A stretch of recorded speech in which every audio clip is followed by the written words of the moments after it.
Chers paroissiens et amis, bonjour. C'est une belle première journée de vacances aujourd'hui, très ensoleillée.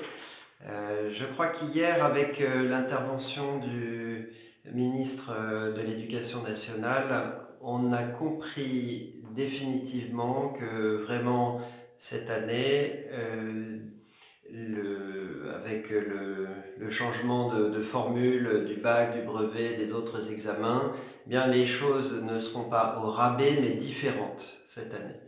Et donc voilà, on a vraiment fait notre deuil de certaines habitudes, mais on essaie de vivre pleinement quand même ce que nous avons à vivre différemment. Et vous savez que vous êtes accompagnés pour ça. Vous me dites à travers des messages et des entretiens téléphoniques votre manque de la messe, de l'Eucharistie. Et c'est une bonne chose que ce manque, je pense que le retour à la normale sera vraiment renouvelé, magnifique. Je lisais hier dans l'office des lectures quelques paroles de l'Épître aux Hébreux. Jésus, lui, parce qu'il demeure pour l'éternité, possède un sacerdoce qui ne passe pas. C'est pourquoi il est capable de sauver d'une manière définitive ceux qui, par lui, s'avancent vers Dieu, car il est toujours vivant pour intercéder en leur faveur. Ce sacrifice, il l'a fait une fois pour toutes, en s'offrant lui-même. Et saint Fulgence commente en disant « Tu dois croire très fermement et sans aucune hésitation que l'unique Verbe de Dieu lui-même s'est offert pour nous à Dieu en sacrifice capable de lui plaire. C'est à lui que la Sainte Église catholique dans le monde entier ne cesse d'offrir le sacrifice du pain et du vin dans la foi et la charité. » Alors oui, cet unique sacerdoce que possède le Christ, il en donne part à tous les baptisés et en particulier à ceux qui sont ordonnés à cela.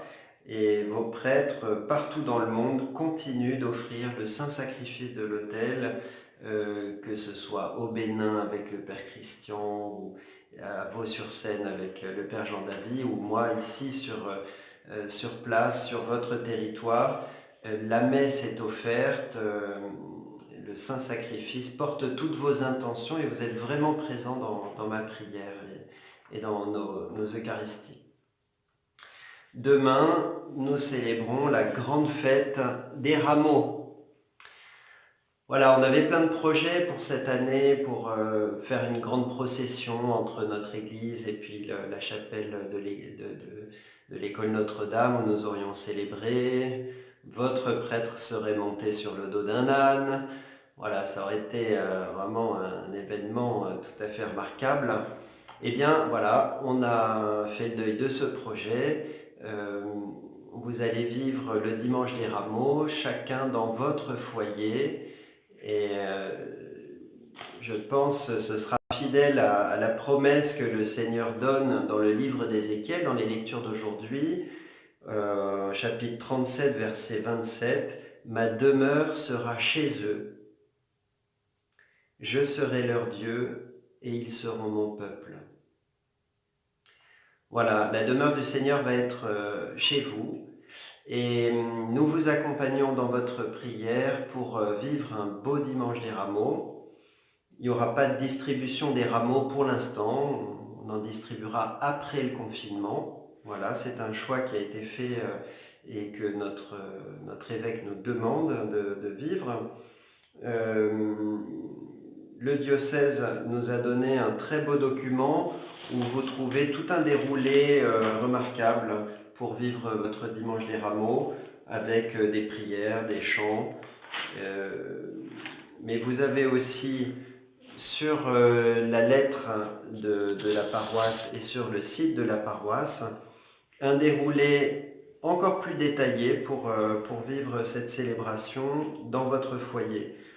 Un déroulé avec le rôle de chacun, avec l'intégralité des textes et des prières, des chants qui sont proposés également, psaumes à écouter, et puis une version courte pour les familles avec de jeunes enfants qui est même doté d'un très beau coloriage. Voilà, je remercie vraiment du fond du cœur tous ceux qui ont participé à préparer ces documents, qui vont vous aider à bien vivre ce dimanche des Rameaux. Voilà, chers frères et sœurs, vous êtes vraiment dans mon cœur, dans ma prière, et que Dieu vous bénisse.